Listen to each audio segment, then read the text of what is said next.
अर्हन्तो भगवन्त इन्द्रमहिता सिद्धाश्च सिद्धीश्वरः आचार्या जिनशासनोन्नतिकरः पूज्या उपाध्यायकाः श्रीसिद्धान्तसुपाठका मुनिवरा रत्नत्रयाराधका पञ्चैते परमेष्ठिनः प्रतिदिनं कुर्वन्तु ते मङ्गलम् श्रीमन्नं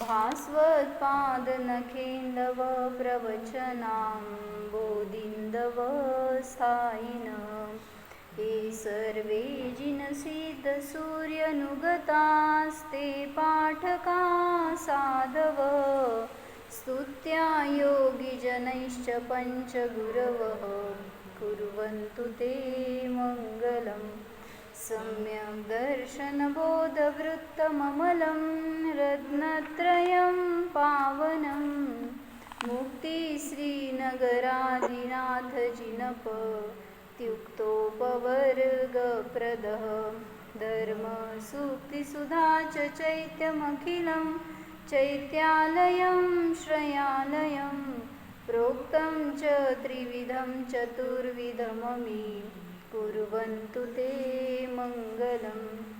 नाभेयादिजिनाधिपास्त्रिभुवन ख्याता चतुर्विंशति श्रीमन्तो भरतेश्वर प्रभृतयो हे चक्रिणो द्वादश हे विष्णु प्रतिविष्णुलाङ्गलधरा सप्तोत्तरा विंशति त्रैकाले प्रथितास्त्रिषष्टिपुरुषः कुर्वन्तु ते मङ्गलम् ये सर्वौषधरुद्धय सुतपसो वृद्धिङ्गता पञ्चये चाष्टाङ्गमहानिमित्तकुशला एष्टाविधाश्चारणः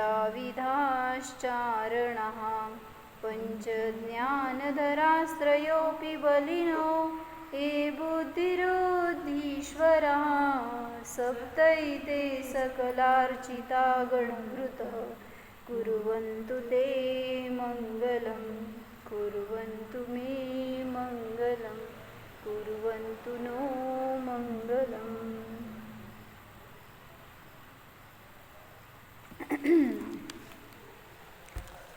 जे सर्वौषधी रुद्धीवाले आहेत, तपरुद्धीवाले आहेत, अष्टांग महानिमित्तामध्ये कुशल अशी रुद्धी संपन्न आहेत, 8 प्रकारच्या चारण रुद्धीने संपन्न आहेत. पुढं सांगितलं 5 ज्ञानाचे धारी जे कोणी अन्य अन्य मुनी आहेत ते. नंतर अशा बुद्धिरुद्धीने संपन्न ईश्वर ऋषीश्वर माझं कल्याण करोत, माझं मंगल करोत किंवा ते आपलं सर्वांचं मंगल करोत अशी भावना आपण ह्या श्लोकामध्ये वाचतोय. तर त्याच्यामध्ये जे बुद्धिरुद्धी संपन्न जीव आहेत त्यात कोण सांगायला लागले की दशपूर्वीत्व रुद्धीधारी जे मुनी आहेत तर त्यांची विशेषता सांगायला लागले की 10व्या पूर्वाचं ज्ञान करत असताना, त्याचं अध्ययन करत असताना त्याच्यामध्ये असणाऱ्या विशुद्धीचं कारण की तिथं अनेक देवता प्रगट होतात आणि ते त्या मुनींना असं काय म्हणायचं की काहीतरी वर मागा असं म्हणून ते समोर उभारलेत. म्हणजे ऑफर्स द्यायला लागलेत की तुम्ही काय हवं असेल ते मागा, आम्ही तुमची इच्छा पूर्ण करतो. पण तिथं ते मुनी ते म्हणलं ना, म्हणून एक काय चिंतन झालं आज माझं, मुनींच्या समोर येऊन ते देवता उभारलेत ना, मग त्या देवतांकडं दृष्टी द्यायला त्यांची दृष्टी त्यांनी अन्य कोणाकडं दिली आहे अजून, त्यावर थोडंसं मी चिंतन लिहिले, वाचते थांबा. मुनिराज स्वभावाच्या साधनेमध्ये दृढचित्त असतात, त्यामुळे या देहापासूनही पूर्ण विरक्ती असते. बहिरंगामध्ये तर कुठल्याही विषयांची आणि भोगाची आणि सामग्रीची अपेक्षा नसतेच, पण या शरीरापासून सुद्धा ते विरक्त असतात. हे शरीर, या इंद्रिया अनेक प्रकाराने प्रतिसमयाला काय ना काय डिमांड्स करतात. म्हणजे आपल्या शरीराला इंद्रियांना आपण काय ना काय त्याला पुरवत राहतोय ना, त्यामुळे ते शरीर काय ना काय मागत राहते. त्यांचं पण शरीर आपल्यासारखंच आहे. थोडं विश्रांती घे म्हणून म्हणणार, थोडंसं काहीतरी इकडं तिकडं फिर म्हणणार, थोडं खाऊ घाल म्हणणार. शरीर आहे ते काय ना काय तुम्हाला मागतंय. मग सांगितलं म्हणून की ते शरीर, त्या इंद्रिया तर प्रतिसमयाला डिमांड्स करतायत, पण मुनिराज त्या अपेक्षांना, त्या शारीरिक गरजांनाही किंमत देत नाहीत. समोर बस की, मला बघायला येत नाही तसं. कोण येणार नाही आहे? नाही कोण. पण मुनिराज त्या अपेक्षांना किंवा त्या शारीरिक गरजांनाही किंमत देत नाहीत. म्हणजे स्वतःच्या शरीराची उपेक्षा आहे त्यांच्या ज्ञानामध्ये. मग त्यांना आत्मसाधनेसाठी कोणाची आवश्यकता आहे? म्हणजे न देहाची, न इंद्रियाची, न भोगाची, न शिष्यांची, न अनुकूलतेची, न साधनांची, सामग्रीची, कशाचीही त्यांना अपेक्षा नाही. अशी निरपेक्ष निरीह साधना करणारे महान तपस्वी, त्यांच्या पुढे देवता येऊन उभ्या राहिल्या. त्यांनी अनेक प्रकाराने प्रलोभन देण्याचा प्रयत्न केलं. कोण? त्या देवता, त्या मुनिराजांना. तरी त्या आकर्षणांना मुनी बळी पडत नाहीत. त्यांना असं परावृत्त करणारं कोण आहे? त्या मुनींना तुम्ही त्या प्रलोभनांना लोभी होऊ नका, त्याच्या मागं आकृष्ट होऊ नका असं सांगणारे कोण आहेत? तर सांगणारं तिथं कोणी नाही. कारण म्हणजे एक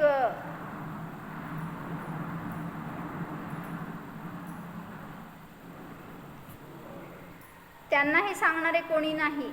वास्तविक ज्याला मोक्षमार्ग मिळाला, त्या खऱ्या आनंदाची चव कळाली, त्याला मोक्ष सोडून काही दिसत नाही.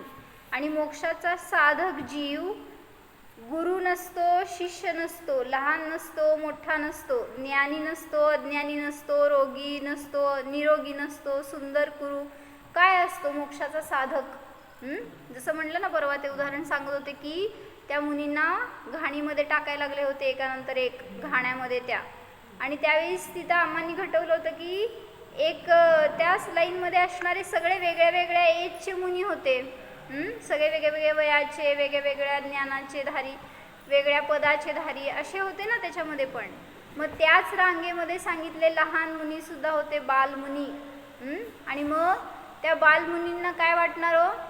हे एवढे सगळे मोठे आहेत, त्यांनी एक बेअर करू, ते तर काय म्हणायचं, सहन करू शकतील, मी कसं सहन करू? किंवा मी अजून काय विश्व बघितलं नाही आहे, मला का हे मारतायत?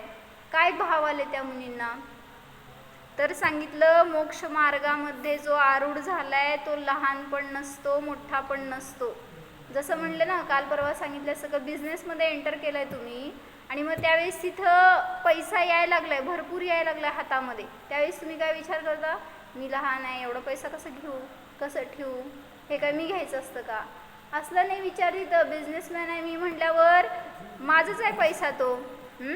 तसं सांगितलं की जेव्हा मोक्ष मार्गात आरूढ झालाय त्यावेळेस तिथं त्याला ही भावनाच नसते की मी लहान आहे किंवा मी अजून अशक्त आहे, मी काय म्हणायचं अल्पज्ञ आहे. कुठलीही भावना नसते. फक्त आपल्याला मोक्ष गाठायचं आहे, मोक्षाची साधना करायची, एवढंच त्यांचं ध्येय असतं. आणि ज्याच्या नजरेत हे असणार ना की मी बाल आहे, मुनी आहे, किंवा आचार्य आहे किंवा उपाध्याय आहे, अशा पदांचा धारी मी आहे, त्याची तिथं साधना निर्विकल्प होऊ शकणार नाही. तर त्यासाठी सांगितलं की असं या मोक्षामध्ये वाटचाल करणारा जीव असेल तर तो बहिरंगात कुठल्याही शरीराच्या काय म्हणायचं पदावरून त्याचं विभाग करत नाही आपण, कारण सगळे साधक समान असतात. तो मात्र साधक असतो, न्यायक असतो, त्यामुळे त्याला कोणी चलित करू शकत नाही. तू लहान आहेस, उपास करू नकोस, तुझ्याकडनं होणार नाही, असं सांगितलं ना कुंदकुंदांना जेव्हा दीक्षा घ्यायला निघाले त्यावेळेस. घरातल्यांनी अजून दीक्षा घेतली नव्हती, मग त्यावेळेस तिथं काय समजवलं आईवडिलांनी? कसं? लाड लडाओ तुझको बेटा, खाओ मिष्ट पकवान बेटा, हट तजो मत जाओ वनवासो बेटा, हट तजो. म्हणजे तर सगळ्या प्रकारांनी सांगितलं. वर्षा ऋतूमध्ये पाणी पडेल, त्या झाडाच्या खाली तू बसशील तर टप टप पाणी सहन होणार नाही तुला. परत म्हणले ग्रीष्म ऋतूमध्ये तो ताप तुला सहन होणार नाही, क्षणाक्षणाला प्यास लागेल तुला. आणि नंतर सांगितलं कुठला ऋतू, शीत ऋतू में थरथर कापे, शूलसी चुभेगी बयाल. त्या काट्यासारखी जमीन टोचू लागेल, तू कसं बसणार त्या जंगलातल्या जमिनीवर. तर तू बेटा हट तजो मत जाओ वनवास ओ बेटा, हट तजो असं सांगितलं ना. मग त्याला प्रत्युत्तर काय दिलं, त्या कुंदांनी, जे की दीक्षा घेण्यासाठी परमिशन मागत होते त्या आईवडिलांकडे, आणि तिथून ते दीक्षा घ्यायला निघाले होते. मग त्यावेळेस त्या बालकांनी काय म्हणलं, खाने में तो सुख नहीं मिलता, खायो अनंतो बार पिताजी मोह तजो, जाने दो वनवास पिताजी मोह तजो. परत हे जेव्हा सांगितलं की थंडी उष्णता पाऊस वगैरे तुला सहन होणार नाही, त्यावेळेस त्यांनी काय म्हणलं, मैं तो इनसे अतिही न्यारा. तिन्ही पण ऋतू येऊ देत, त्याचा माझ्याशी काय संबंध आहे. मैं तो इनसे अतिही न्यारा, अस्पर्शी भगवान पिताजी मोह तजो, जाने दो वनवास पिताजी मोह तजो. जेव्हा हे ऐकलं होतं ना पहिल्यांदा, असं समोर इमेज उभारली होती की काय असेल ते क्षण, त्यांचा संवाद. असं बालक, 11 वर्षाचे बालक आहेत ते, आणि आपल्या आईवडिलांना म्हणतात की मी दीक्षा घेतो. म्हणजे त्यांची काय म्हणायचं तयारी बघा ना अंतरंगातून, की अशी स्थिरता, अशी दृढता की काही होऊ दे मी दीक्षा घेणार. तर सांगितलं, म्हणून जो मोक्ष मार्गामध्ये आरूढ होणारा असतो त्याचं काहीही वय नसतं, रूप नसतं, ज्ञानामध्ये कमी जास्तपणा काही नाही आहे, फक्त ते सगळे समान लेवलचे. आता तिथं सिद्ध भगवान विराजमान आहेत सिद्धशिलेवर, त्यांच्यात किती डिफरन्स आहे हो. ते एक ठीक आहे, आता पूर्ण ज्ञानाचे धारी झाले म्हणून त्यांच्यात डिफरन्स नाही आहे, पण तरी भूतपूर्व नेयाने कोणतर राजा होता, कोणीतरी रंक होता, कोणी चपरासी होता, कोणी आई होतं, वडील होतं, काय काय रूप असणार ना त्यांचं पूर्वी. आता त्यांचं रूप काय. मग तसंच आहे, इथं सुरू झालं, तिथं पूर्णता झाली म्हणून ते त्यांच्यामध्ये भेद नाही आहे. पण इथं सुद्धा जेव्हा सम्यक दर्शनाला प्राप्त झाले आणि तिथून त्यांनी साधना सुरू केली, 6व्या गुणस्थानवरती असतील, 7व्या गुणस्थानवरती असतील, तर ते आपली साधना करायला लागले. तर इतरांपासून काय फरक आहे त्यांच्यामध्ये, ज्यांनी अनुभूती घेतली त्यांच्या प्रत्येकाचा स्वाद समान आहे. भलेही क्वांटिटीमध्ये डिफरन्स असेल, म्हणजे काय म्हणलं, त्यांच्या दृढतेमध्ये, त्यांच्या काय म्हणायचं स्थिरतेमध्ये थोडाफार फरक असेल, पण तरीसुद्धा अनुभव तर समान आहे. आणि या द्वादशांगाचं ज्ञान प्रगट होण्यासाठी हेच तर महत्त्वाचं आहे. नुसतं सांगितलं विशुद्धी ज्याची आहे, ज्याची स्थिरता आहे, त्याला सांगितलं अशा प्रकाराने उपलब्धी बहिरंगामध्ये सहज होतेच. बस एक मोक्ष प्राप्तीचीच सतत ओढ असते. म्हणून समोर देव देवांगना येवो किंवा साक्षात तीर्थंकर भगवान येवो, त्यांनी जरी काही देण्याचा प्रयत्न केला तरी या वितरागी निकांक्ष मुनींना कशाचेही प्रलोभन नसते. आहारादिचर्येसाठी, उपदेशासाठी आधी जेव्हा ते स्वभावातून बाहेर येतात, काय म्हणले, जे 7व्या गुणस्थानवरती आहे तर ते सतत 6व्या 7व्यात झुलत आहेत, पण जेव्हा आता उपदेश करतायत मुनी, त्यावेळेस काय करतायत, सांगायला बसलेत त्यावेळेस विकल्पामध्ये आलेत. मग ते येणं सुद्धा त्यांना काय म्हणायचं खटकते की आपण विकल्पात यायला नकोय, सतत आपली साधना करायला पाहिजे, आपण निर्विकल्प राहायला पाहिजे. तर त्यासाठी ते मुनी पश्चाताप करतात, प्रतिक्रमण करतात, प्रायश्चित्त घेतात आणि पुन्हा छेदोपस्थापना करतात, प्रत्याख्यानादीच्या द्वारे स्थिर होतात. त्यामुळे अन्य भोगाचीही त्यांना इच्छा, मग समोर येऊन देव उभारल्यावर तर काय ते मागायसाठी ध्यानातून बाहेर येणार आहेत, त्यावेळेस तिथं ते ध्यान करतायत ना, जेव्हा त्यांना त्या रुद्धिसिद्धी प्रगट झाल्यात, तर त्यावेळेस तिथं त्यांना ते समोर उपदेश देताना एक ठीक आहे, समोरचा जीव पिपासू आहे की जिज्ञासू आहे म्हणून त्याला उपदेश देतील, त्याला सुद्धा आपल्याबरोबर मार्गस्थ करतील. पण इथं आवश्यकताच नाही आहे त्यांना की बहिरंगामध्ये त्या देवांना वगैरे प्रतिसाद देण्याची, त्यांनी काही मागितलं म्हणून ह्यांनी त्यांच्याकडून अपेक्षा करण्याची. त्यामुळे तिथं त्यांच्याकडं लक्षच नाही आहे त्या मुनिराजांचं. मग त्याला उदाहरण कसं सांगितलं, जसं सिंह आहे, त्याचं पोट भरले, तर त्याच्या पुढे कोणी भक्ष सहज येऊन पडले तरी सुद्धा ते त्याच्याकडं पाहतही नाही. काय म्हणले,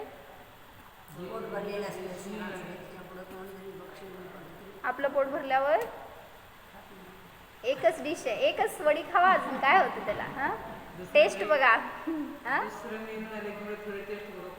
कोण तर लगेच आणून दिलं तुमचं जेवण झालं ग, चटतचं पोट भरलंय तुमचं, आणि तरी सुद्धा लगेच जागा तयार होतीच म्हणलं ना. मग सिंहच श्रेष्ठ का तुम्ही श्रेष्ठ सांगा.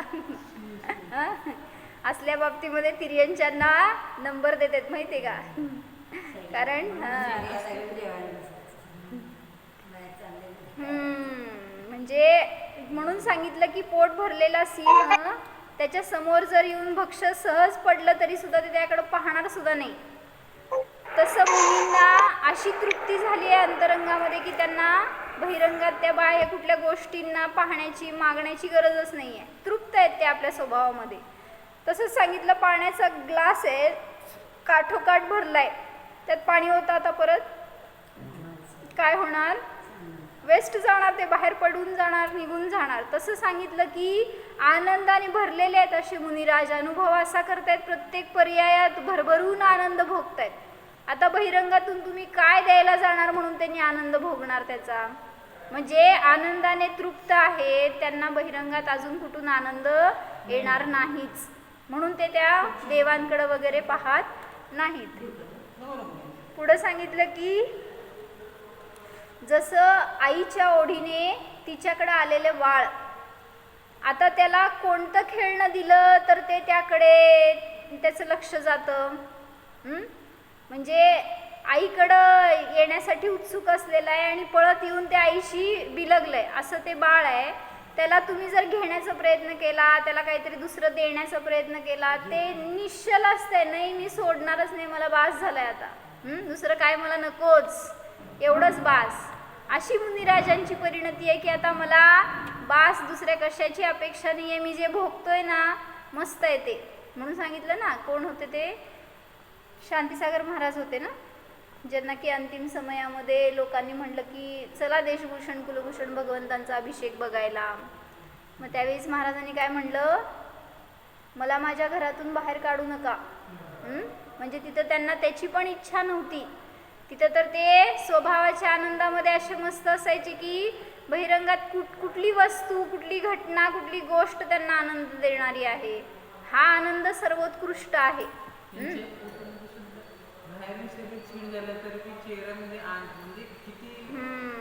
म्हणजे शेवटी साधनेचं ते तेज असतं, एक बळ असतं.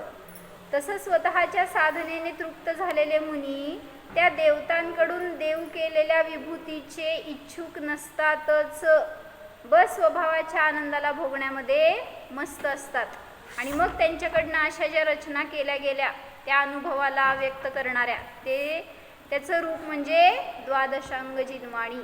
आणि त्यातलं सांगायला लागलोय की आपण जे 10 पूर्वाचे ज्ञाता झाले ते दशपूर्वीत्व वृद्धिधारी, आणि आता चतुर्दश पूर्वीत्व वृद्धिधारी सुद्धा त्याच रूपाचे घेतले.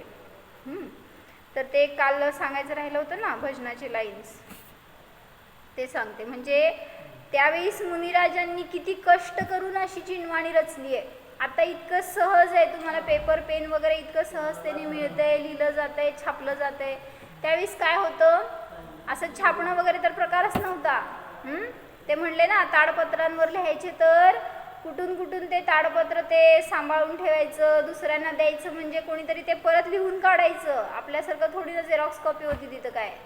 त्यामुळं सगळं असं श्रम करून त्यांनी जिनवाणीचं अध्ययन केलंय, मिळवलंय त्याला. त्यामुळं ते त्यांच्यापर्यंत, जोपर्यंत त्यांच्यापर्यंत होतं तोपर्यंत खूप सुरक्षित होतं, खूप त्याचं मोल होतं त्यांना.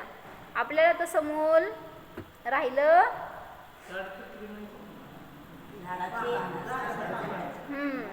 झाडाचे वगैरे असं ते काय म्हणतात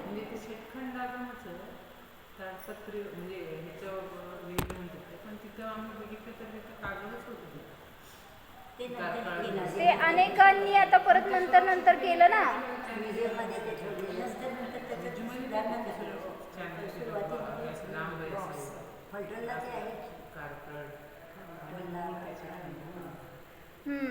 तर काय सांगत होते की त्या मुनिराजांनी किती कष्ट केलेत हे सांगितलंय बरं का ह्याच्यात. मनीषाताई म्हणताय का? जिनधरम जिनधरम, काल पण नाव काढलं होतं तुमचं आम्ही, मला येत नव्हतं म्हणायला ते म्हणून. लिख रहे थे ताड़पत्रों को ले, ना कलम ना सिहाई न चौकी धरे, चुभते कांटे कलम टपटपाता लहू, ऐसी करुणा लौकिक हिया में भरे, दे गए वे हमें जो विरासत सभी, मोल उनका कभी न आंक पाएंगे हम, जिंदरम जिंदरम हमने समझा मरम, इसकी रक्षा में प्राण भी तज देंगे हम, नाम से हम रहे या भुला दे सभी, नाम इसका अमर कर जाएंगे हम. जिंदरम जिंदरम. काय कळलं? ते मुनी ताडपत्रांवर लिहित होते. मग त्यावेळीस ना कलम ना सिहाई न चौकी धरे, काय होतं हातामध्ये? ते बोरूला 10 वेळा असं बुडवायचं त्या शाईमध्ये, इंकमध्ये, आणि ते लिहायचं 10 वेळा, म्हणजे वाकून वाकून, आणि ते पण, आणि चौकी पण नाही, काय नाही, असं जमिनीवर वगैरे ठेवून करत असणार ते जंगलामध्ये. चुपते काटे कलम. शाई पण त्यावेळेस असं फ्रीली अवेलेबल होत नव्हतं तुमच्यासारखं, त्याला पण तयार करावं लागायचं त्यांना. ते शुद्ध शाई असायची. ते पण एक नवीन. तर त्या म्हणजे इतक्या कष्टाने जिनवाणीची रचना झाली आहे, तर त्याचं किती आपल्याला व्हॅल्यू वाटायला पाहिजे, एक महिमा यायला पाहिजे त्याच्याविषयी, ते रचणाऱ्यांविषयी. मग म्हणून सांगितलं की चुभते काटे कलम टपटपाता लहू. काय ते बोरू म्हणजे काय असणार आहे ते पण आता आपल्याला मिळते. ते बोरू काय म्हणायचं तयार केलेलं आहे. ते काय करत असणार, झाडाचं एखादं काय काटे वगैरे घेऊन त्याच्याने लिहित असणार आहेत. मग इतकं त्रास सहन करून सुद्धा ऐसी करुणा अलौकिक हिया में धरे, इतकी करुणा होती सगळ्यांविषयी की माझं कल्याण झालंय, मला मार्ग मिळाले, तर सगळ्यांचं कल्याण व्हायला पाहिजे. आणि मग त्यांनी जे काही रचलं ते, ती खरी इस्टेट आहे आपली, काय म्हणायचं, ती विरासत आपल्याला देऊन गेलेत. आणि मग त्याचं आपण कधीही मोल करू शकणार नाही. म्हणून सांगितलं की असा जिनधर्म आहे, तर प्राण गेला तरी सुद्धा या धर्माला मी कधीही न सोडो, ही भावना तर करतो का आपण आयुष्यभरामध्ये? मला हा धर्म मिळाला, ही माझी सगळ्यात मोठी उपलब्धी आहे, असं वाटतंय का आपल्याला? काय वाटतंय? असं ते बाहेरच्यांचं काय म्हणायचं गाजावाजा असतो, किंवा अन्य धर्मियांमध्ये भरपूर कार्यक्रम असतात, काय ना काय तिकडं अट्रॅक्शन भरपूर असतात ना तिकडं, काहीतरी तिथं करणारे प्रोग्रॅम्स वगैरे मधनं, जसं की गणपती विसर्जन, गणपतीचं प्रस्थापना, मग ते दांडिया, नवरात्रीन, मग किती तिकडं. मग असं तुमच्या धर्मात काय आहे हो? काही नाही आहे. मग तुम्हाला काय वाटतंय? थोडं इकडं थोडं तिकडं, कसं? मग असं केल्यावर सांगितलं पुढच्या जन्मी कुठला धर्म मिळणार आहे? जिकडं तुमची आस्था आहे, जिकडं तुमचा कल जास्त आहे, जिकडं तुमची रुची आहे, तेच तुम्हाला मिळणार आहे पुन्हा. मग म्हणून एवढी खुणगाट करा की जे मला आज मिळालेलं आहे ते महान आहे. आणि मग असा जिनधर्म माझा कुठल्याही भवाभवात सुद्धा न सुटो, काय म्हणतो म्हणून दर्शन पाठमध्ये, जिन नाही सचिन तोपी दरिद्रो भी, सचिन तोपी दरिद्रो भी, जिनधर्मे निवासिता, जन्म जन्म जन्म जन्म कृतं पापम. नाही नाही ते नाही. जिने भक्तीर जिने भक्तीर जिने भक्तीर दिने दिने सदा मेस्तू सदा मेस्तू सदा मेस्तू भवे भवे जिन धर्म विनिर्मुक्त महाभुवन चक्रवर्तीपी. या जिन धर्माला सोडून मी मुनी जरी काय चक्रवर्ती झालो तरी सुद्धा मला ते चक्रवर्ती पद नको, कारण जिन धर्म आहे तिथं सगळं आहे. आणि याला सोडून जे काय, म्हणून इतके दृढ संस्कार करा ना स्वतःवर. म्हणजे जेव्हा माताजी पहिल्यांदा सोलापूरला आल्या होत्या 2000 म्हणजे 1999-2000 आल्या होत्या, आणि त्यावेळेस असं आम्हाला काय फार माहीत नव्हतं. ठीक आहे आम्ही जायचो की स्वाध्यायाला वगैरे, पण अशी इतकी ओढ म्हणा, एक असं त्याचं फार महिमा असं एवढं नव्हतं. फक्त जाणं, ऐकणं, बसणं, अभ्यास पण करत होतो, पण असं तेवढ्यापुरतं तेवढं. आणि मग जेव्हा माताजींचे प्रवचन चालायचे सकाळी मंदिरात, आणि तिथं जायची इतकी ओढ असायची. ॲक्च्युली तेव्हा शाळा आणि कॉलेज आणि हे सगळ्यामध्ये एंगेज होतो आम्ही, पण तरीसुद्धा त्यातनं आम्हांचं प्रवचन म्हटल्यावर पळत पळत मंदिरात पोचायचं सगळं करून. आणि मग त्याच्यामध्ये आम्हांनी असं अनेक वेळा सांगितलं की म्हणले या भवात हा धर्म मिळालाय ना, तुम्ही महान अनेक अनेक भवाचं पुण्य साचून आज उदय आलाय त्याचा, म्हणून तुम्हाला हा धर्म मिळालाय. आणि मग याच्या पुढच्या भवात जर हा धर्म तुमच्याकडे टिकावा किंवा या धर्मातून च्युत न हो कुठल्याही भवात, अशी जर भावना असेल तर त्यासाठी काय करायला पाहिजे काकी? काय करायचं त्यासाठी? धरून बसायचं त्याला, काय स्टॅम्प लावून जायचं पुढच्या भवात. मी जिना तर मी भावना आहेत ना, भावपूर्वक धर्म आहे. मग ते आम्हाला त्यासाठी सांगितलं होतं ॲक्च्युली की जे कोणी आज अन्य धर्मीयांमध्ये जात आहेत ना, सगळे विवाह करणार, काय म्हणायचं, लव्ह मॅरेज करतायत कोणी, म्हणजे तिथं काय व्हॅल्यू राहिली आहे तुम्हाला जिन धर्माची? म्हणजे इकडं धर्माचं काही ज्ञानच नाही आहे, आणि त्या अभावामध्ये कुठल्याही म्हणजे ह्या धर्माला सोडण्याची लगेच तयारी, आणि मग बहिरंगामध्ये कुठेही आकृष्ट होतोय आणि सहजतेने सोडतोय धर्म. मग त्यावेळेस तिथं आम्हांनी सांगितलं होतं की जर या भवात एकदा तुम्ही चुकून म्हणा, मोहापोटी म्हणा, भयाने म्हणा, जर जिनधर्माची अवहेलना केली, जिनधर्माचा त्याग केला, तर अनेक भवाभवात तुम्हाला हा धर्म मिळणार नाही. कोणी कोणासाठी तयारी केली?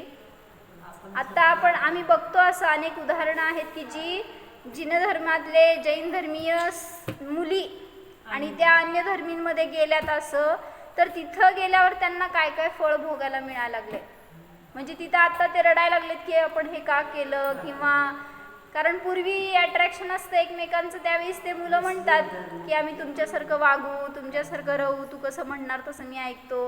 आणि एकदा 9 दिवस संपले नव्याचे की सगळं त्यांच्याप्रमाणे बदलून जातात. आणि मग तिथं ती मुलगी रडतीये की म्हणली मी इथं आले, किती मोठी चूक झाली. म्हणजे आता काय सांगा इलाज?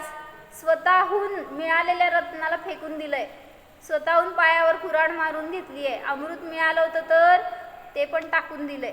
म्हणजे हे जिनवाणी अमृत आहे, हे धर्म मिळालं, हे उपलब्धी आहे, एक रत्न आहे तुम्हाला मिळालेलं, पण ते काय केलं तुम्ही? असं वेस्ट घालवलंय. आणि मग असा धर्म पुन्हा मिळणं, एवढं एक वाक्य जे माताजींचं ऐकलं होतं ना, इतकं फिक्स बसलं ना, आणि काय म्हणायचं ते एक सेफ गार्ड राहिलं आमच्यासाठी. आमच्या बाजूला असे अनेक जण होते की जे अफेअर्समध्ये होते, पण तरीसुद्धा आपल्याला हे एक वाक्य असं फिक्स बसलं होतं की नाही, काय झालं तरीसुद्धा आपल्याला ह्या धर्मातून बाहेर पडायचं नाही, या धर्माची अवहेलना नाही करायची, किंवा कुठल्याही रीतीने आपण धर्मापासून परावृत्त न हो, आपल्याला भावसुद्धा न हो अंतरंगातून की कुठंतरी आपण परजातीचं काय विचार करावा असा.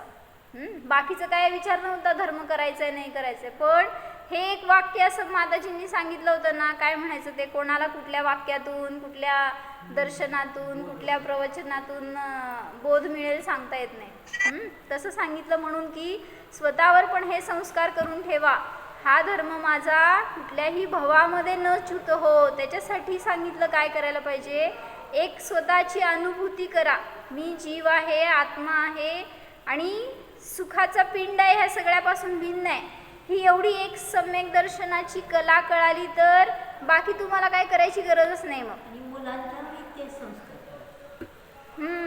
म्हणजे तुम्ही आणि तुमची पुढची पिढी सुद्धा ह्याच्या निमित्तात संरक्षित व्हायला पाहिजे. कारण ह्याच्या पुढे जाऊन अजून धर्माचा ऱ्हास होणार आहे आणि बहिरंगामध्ये सुद्धा अट्रॅक्शन अजून वाढणार आहे. त्यामुळं तुम्ही त्यांना नको जाऊ, हे करू नको असं सांगितल्यावर ते परावृत्त होणार नाहीत, उलटं ते अजून थोडं तिकडं अट्रॅक्ट होतील. त्यामुळे तुम्ही ह्याचं महत्त्व सांगा. जिनधर्म काय आहे, काय वस्तू आहे, त्याच्यात काय वर्णन केलं आहे, तुम्ही काय करायला पाहिजे, एक आपला आत्मा म्हणजे काय आहे, आपलं सुख कुठं आहे, ह्याचं जरासं आपण स्वतः तुम्ही केलात ना तर तुमच्याकडं बघून तुमची पुढची पिढी करणारच 100%. आणि मग हे एक सम्यक दर्शनच सांगितलं ना तुमच्यासाठी, काय म्हणायचं, पासिंग सर्टिफिकेट आहे. त्यामुळं ते तुम्ही कुठल्याही भवात जावा तर सम्यक दृष्टी असाल तर जिनधर्म सुटणारच नाही.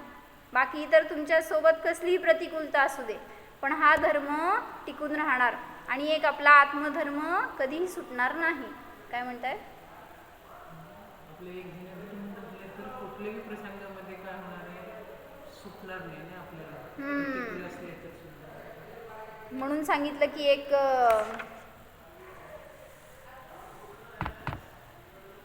गुरु होते, एक वसिष्ठ नावाचे गुरु होते आणि त्यांना काय सांगितलं की देवलोक प्रसन्न होते त्यांच्यावर, त्या गुरूंवर, आणि ते त्यांना काहीतरी द्यायला म्हणून तिथं त्या गुरूंकडं आले. ते गुरूंचं आश्रम होतं आणि ते तिथं स्वाध्याय अध्ययन वगैरे करायचे सगळ्या शिष्यांबरोबर.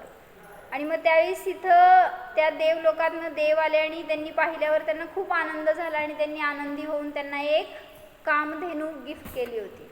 कोणाला? त्या वसिष्ठ गुरूंना.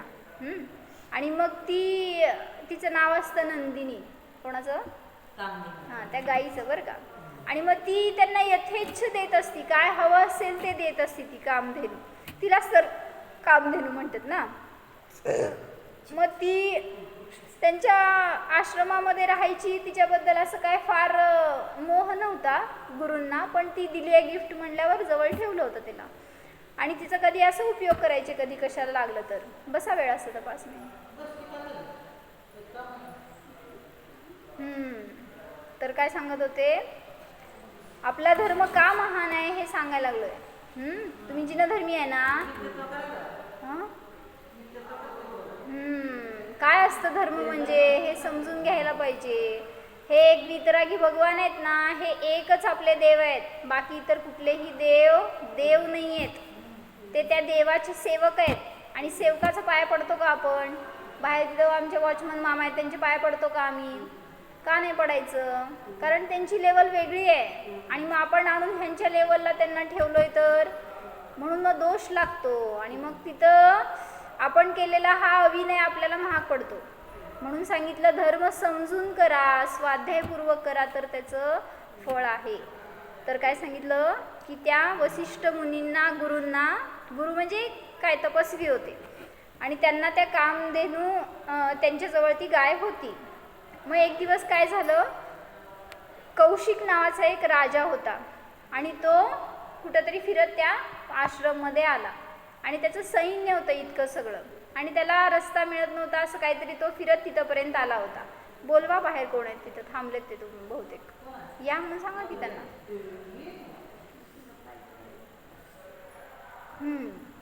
तर काय सांगितलं मग की ऐकून जावा म्हणा, बोलवा. कधी ऐकायचे त्या?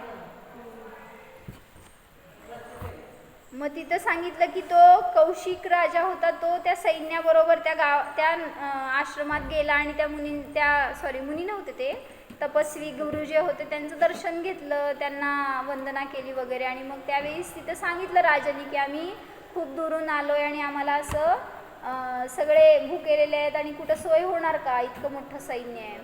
मग त्यावेळेस गुरूंनी सांगितलं तुम्ही निश्चिंत राहा, तुमची सगळी सोय आम्ही करू. आणि मग त्यावेळेस ते असं झटक्यामध्ये सांगितलं त्यांचं सगळ्यांचं भोजन रेडी. आणि मग ते जेवायला म्हणून बसले. जेवण झालं तर राजा आश्चर्यचकित, म्हटलं इतक्या सैन्याचं जेवण इतक्या अल्प काळामध्ये ह्यांनी कसं काय मॅनेज केलं. आणि मग जेवण झाल्यावर हे गुरु आणि राजा फिरत असताना विचारलं गुरूंना, त्या राजाने म्हणले तुम्ही इतकं सोय लगेच कसं काय केली, तुमच्या हाताखाली सगळी प्रजा आहे का, इथलं सगळं नगर आहे का, त्यांनी मदत केली का. मग त्यावेळेस त्यांनी सांगितलं नाही, तर माझ्याकडं नंदिनी आहे. आणि मग त्यावेळेस त्यांनी त्या राजाला घेऊन गेलं त्या नंदिनीजवळ, आणि ती काय असं खात असणार, खाली तोंड होतं तिचं, आणि खूप सुंदर होती दिसायला ती गाय. आणि मग तिला बघितल्यावर ह्याला आवडली ती. आणि मग गुरूंनी सांगितलं की हिच्याकडून माझी सगळी सोय झाली. मग त्यांनी सगळं सांगितलं आपलं प्रामाणिकपणे त्या गुरूंनी, की देवांकडून असं हे आम्हाला मिळालेलं एक गिफ्ट आहे, आणि मग त्यामुळे ती कामधेनू असल्यामुळं आमची सगळ्या इच्छा सहजतेने पूर्ण करते. मग त्यांनी विचारलं, म्हणलं दाखवा मला कसं करते, मला नाही विश्वास बसत आहे. मग त्यावेळेस त्यांनी एखाद्या काय म्हणायचं खानावळीच्या अधिकाऱ्याला आपण ऑर्डर देतो ना, तसं त्यांनी फक्त तिला एका शब्दाने सांगितलं त्या गाईला, की म्हणले राजा आणि तिचं सैन्य जेवायला आपल्याकडे आलेलं आहे, त्यांच्या जेवणाची सोय करायची आहे. असं म्हणलं की तिने मान वर केली आणि सगळ्या अशा थाळ तयार. जाऊन या एकदा, भेटून या कामधेनूला. तुमचं सगळं काम संपलं घरातलं, स्वयंपाक करायचं. त्यामुळं तिथं सगळं ते डिश तयार म्हणल्यावर राजा खुश. आणि आता काय मनात इच्छा झाली, ही आपल्या राज्याची, आपल्या राजवाड्याची शान आहे, इथं राहणं ही बरोबर नाही, ही आपल्याकडं राहायला पाहिजे. मग त्यांनी तिची मागणी केली त्या गुरूंना, म्हणले ती मला द्या. गुरु म्हणले नाही, असं देता येत नसतं, मला ज्यांनी एखादी काहीतरी त्यांना वाटलं म्हणून त्यांनी मला दिलंय, अशी वस्तू मी दुसऱ्याला कशी देऊ. म्हटलं की मी नाही देऊ शकत, मला क्षमा करा. पण राजा मोही होता, म्हटला नाही, मला कुठल्याही किंमत पर तुम्ही काय मागाल ती किंमत मी द्यायला तयार आहे, पण ती नंदिनी मला द्या. त्यावेळेस त्यांनी गुरूंनी नकार दिला. आणि मग त्यांनी ऑफर्स दिल्या, म्हणले मी तुला करोडो रुपये देतो, नाही. तुला मी याच्या बदली 1,00,000 गाई देतो, नाही. म्हणले 1 करोड पशु देतो दुसरे सगळे. तो म्हणला तुम्ही काहीही दिला तरी सुद्धा मला या नंदिनीचा त्याग करायचा नाही. आणि मग राजाला आला क्रोध, आणि त्यांनी सेनापतीला ऑर्डर सोडली की तू काहीही कर, पण वेळ प्रसंग पडला तर त्या गुरुशी लढाई कर, पण मला ती कामधेनू पाहिजेच ॲट एनी कॉस्ट. आणि मग ते ऑर्डर बाय ऑर्डर म्हणल्यावर त्यांनी सगळे गेले सैन्य लढाईसाठी म्हणून. आणि त्यावेळेस त्या कामधेनूला कळलं की आपल्या स्वामीवर आपत्ती येणार आहे, तर ते सैन्य जेव्हा लढायला आलं त्यावेळेस ती कामधेनू समोर हजर, आणि सगळ्या सैन्याला पळवून लावलं तिने. पशुच्या समोर कोणाचं बळ चालतंय. आणि शेवटी गाय, आणि त्यात असली जादूगार गाय म्हणल्यावर तिच्यासमोर कोणाचंही चाललं नाही, सगळे पळून गेले. आणि मग तिथं त्या गुरूंना क्रोध आला ह्याच्या वेळेस, की यांना राजाला विरोध करून सुद्धा, त्याला सगळी सत्य परिस्थिती सांगून सुद्धा तो का आक्रमण करतोय. मग त्यांनी त्याला वॉर्निंग दिली अनेक वेळा गुरूंनी राजाला, की तू असं करू नको आणि तिचा हट्ट सोड, तिचा मोह सोड. पण तरीसुद्धा आता राजा डबल क्रोधी झाला होता, आणि त्यांनी तिला मिळवण्याच्या इच्छेने काय केलं की परत असं अनेक वेळा त्या सैन्याला पाठवलं आणि लढायला लावलं, पण प्रत्येक वेळी ते सैन्य हारलं. मग शेवटी वसिष्ठ गुरूंनी काय केलं, त्यांच्या मुलांना मृत्यूचा शाप दिला. तुझे म्हणले 1 राजपुत्र सोडून सगळे मृत्युमुख पडतील, तू जर हे काय करतोयस ना हे चुकीचं आहे.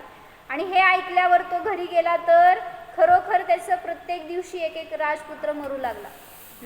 आणि मग हे बघितल्यावर त्याला कसं तर वाटलं राजाला, आणि त्यांनी जो 1 राहिला होता ना त्याच्यावर राज्य सोपवलं आणि स्वतः जंगलात गेला तपस्येसाठी. म्हटला त्यांना जर प्राप्त होऊ शकते तर मला का नाही. आणि त्यांनी देवाची आराधना केली, तपस्या केली, आणि तिथं त्यांना ते देव प्रसन्न झाले बरं का. आणि त्यांनी विचारलं काय पाहिजे, तर अनेक प्रकारच्या विद्या मिळाल्या त्याला. आणि मग त्या विद्यांचा वापर ह्यांनी परत त्या गुरूंशी लढाईसाठी केला. आणि लढून ती परत कामधेनू मिळवण्यासाठी. मग परत तिथं पण सांगितलं ते गुरु तर आणखीन विद्याधारी होते, म्हणजे ह्याच्यापेक्षा सुद्धा अनेक विद्या त्या गुरूंकडे होत्या. आणि मग ते दोघांच्या विद्यांचं टक्कर झालं तर दोन्हीमध्ये पुन्हा राजाच हरला. आणि त्याचा मद असतो तो चक्काचूर झाला. कारण तिथं ते गुरु होते ते इतके विद्याधारी होते तरी सुद्धा त्यांच्या चेहऱ्यावर जरा सुद्धा अहम नव्हता, मोठेपणा नव्हता त्याचा. असं वाटत पण नव्हतं की ते इतक्या विद्यांचे धारी आहेत. आणि हे सगळं बघितल्यावर राजाचा अहंकार नष्ट झाला. आणि मग राजा शरण येतो आणि त्यांना शिष्यत्व मागितलं. काय काय कोण कोणाला? राजांनी त्या गुरूंना म्हणलं मला तुमचा शिष्य बनवून घ्या. आता गुरु काय करायचं सांगा? गुरु म्हणले नाही, तू पात्र नाहीस. म्हणले एकदा पहिल्यांदा मला पात्रता दाखव तर मी तुला शिष्य बनवेन. मग त्यांनी विचारलं मी काय करू? तर त्यांनी सांगितलं तुला उग्र तप करावं लागेल. कशासाठी? एक तर तुझा अहम जात नाही आहे, दुसरं तुला तुझ्या शरीराचा, तुझ्या राजवाड्याचा, तुझ्या पुत्रांचा मोह आहे, तो जात नाही आहे. ह्या सगळ्यांवर आणि तुझा क्रोध या विभावांवर तू विजय मिळवून दाखव तर तुला मी शिष्यत्व देईन. आणि मग हे मिळवायचं म्हटल्यावर परत गेला जंगलामध्ये आणि तपस्या केली. आता यावेळेसची तपस्या सांगितलं ह्या विकारांवर विजय मिळवण्यासाठी केली होती. आणि खरोखर तो अनेक वर्ष लागली त्याला, पण त्याच्यात तो सफल झाला. आणि जेव्हा परत येऊन गुरुच्या चरणाशी बसला त्यावेळेस गुरूंनी त्याला शिष्यत्व दिलं. कशासाठी गोष्ट? देवता प्रसन्न होऊन देवतांनी त्यांना गिफ्ट दिली होती. म्हणजे मागितलं नव्हतं गुरूंनी पण त्यांनी दिलं होतं म्हटल्यावर त्याचा प्रताप असा झाला की अनेक जण त्याच्या मागं मोही झाले आणि असं सगळं रामायण झालं. म्हणून सांगितलं की कधी कोणाकडं कशाची याचना करायला नकोय. आणि येऊन भले इथे देव तुम्हाला काय म्हणतायत देतो, तुम्हाला पण देतो कामधेनू, घेताय का? मी देते. माझ्याकडं नाही आहे पण मी देते म्हटल्यावर तुम्ही किती तयार? लगेच आपल्याला किती दुःख आहे, आमचं सगळं दुःख नष्ट होऊन जाईल म्हटल्यावर आपण लगेच घ्यायला तयार. पण त्याच्या मागे इतकं सगळं परत भोगावं लागणार. म्हणून आपल्याला असल्या कुठल्या गोष्टीची आवश्यकता नाही. जे आहे त्याच्यामध्ये संतुष्टता, तृप्तता असेल तर सुखी जगू शकता. कालचा प्रश्न काय होता? कालचा प्रश्न काय होता? होती की तू? त्यात सांगितलं होतं की अशी कोणती गोष्ट आहे की जी अरिहंत भगवान पाहू शकत नाहीत पण मनुष्य पाहतात.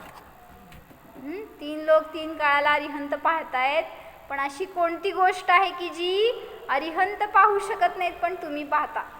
आता आज करा परत विचार आणि मला नाही नाही उद्या सांगा. तुम्हाला वेळ आहे भरपूर. मी कुठं चालले? उद्या तर चतुर्दशी, परवा दिवशी 2 दिवस तुम्हाला वेळ. ओम जाणाम अनंत वैभवाने संपन्न निज ध्रुव जाणाम. या शुद्ध आत्म्याला बाह्य परद्रव्याची अपेक्षा नाहीच. हा मी आत्मा स्वभावानेच तृप्त आहे, संतुष्ट आहे, भरितावस्थ आहे पहा. परिपूर्ण स्वरूपोहम, निरपेक्ष स्वरूपोहम. ओम